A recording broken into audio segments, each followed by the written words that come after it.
Pemirsa, seorang pemilik kendaraan protes saat terjaring razia parkir liar di kawasan Cempaka Putih, Jakarta Pusat. Sementara unjuk rasa warga menolak penggusuran lahan menuai emosi Lurah Pondok Kacang Timur.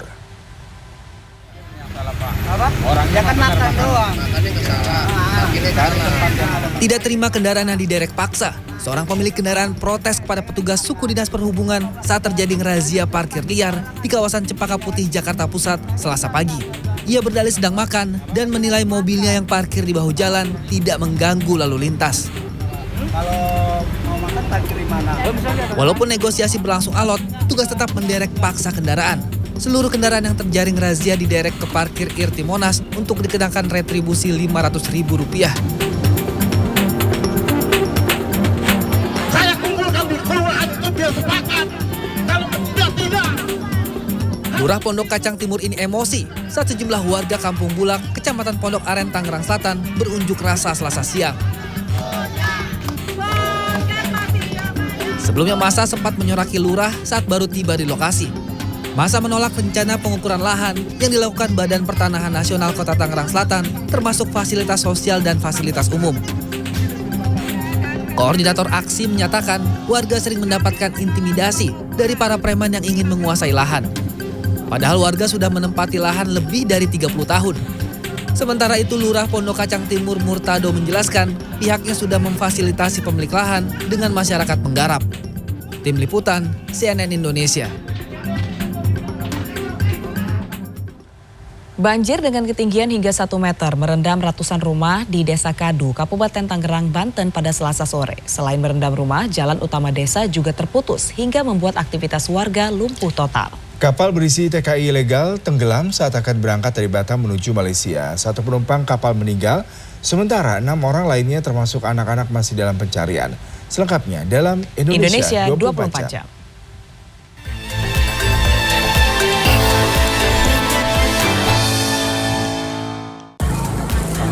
Banjir dengan ketinggian hingga 1 meter merendam sedikitnya 130 rumah di Desa Kadu, Kabupaten Tangerang, Banten, Selasa sore.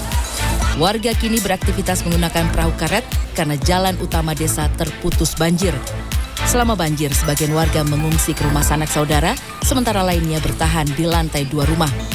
Selain karena curah hujan, gorong-gorong di Tol Bitung di dekat permukiman juga tersumbat, membuat air tidak bisa segera surut, mengalir lancar ke Kali Sasak. Kepala BPBD Kabupaten Tangerang berencana berkoordinasi dengan pihak Jasa Marga selaku pengelola tol agar gorong-gorong dapat segera diperbaiki. Tim SAR gabungan Basarnas PPLP Tanjung Uban dan kepolisian menemukan 1 korban meninggal akibat kapal tenggelam di perairan Panbil Batam, Kepulauan Riau, Selasa siang. Petugas menduga kapal membawa para imigran ilegal untuk bekerja ke Malaysia. Jasad korban langsung dievakuasi menuju Rumah Sakit Bayangkara Batam.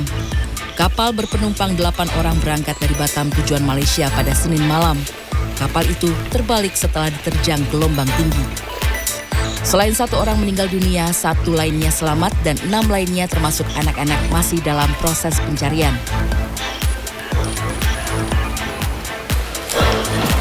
Kejaksaan Negeri Kabupaten Sukabumi menyita sebesar 4,3 miliar rupiah dari 5 perusahaan yang terlibat tindak pidana korupsi surat perintah kerja fiktif. Sedikitnya terdapat 36 perusahaan yang terbukti terlibat kasus SPK fiktif dengan kerugian negara sebesar 25 miliar rupiah. Kejadian ini berawal di tahun 2016 ketika SPK dikeluarkan untuk proyek pembangunan di Dinas Kesehatan Kabupaten Sukabumi. SPK fiktif berupa pengadaan barang dan jasa, serta pengadaan fisik proyek pembangunan. Kejaksaan Negeri Cibadak telah mengantongi sejumlah nama pejabat yang terlibat. Sementara pihak Dinas Kesehatan dan pihak Bank Jabar Banten masih belum memberikan keterangan terkait kasus ini. Kasus SPK fiktif masih dalam penyelidikan unit tindak pidana khusus Kejaksaan Negeri Kabupaten Sukabumi. Tim Liputan, CNN Indonesia.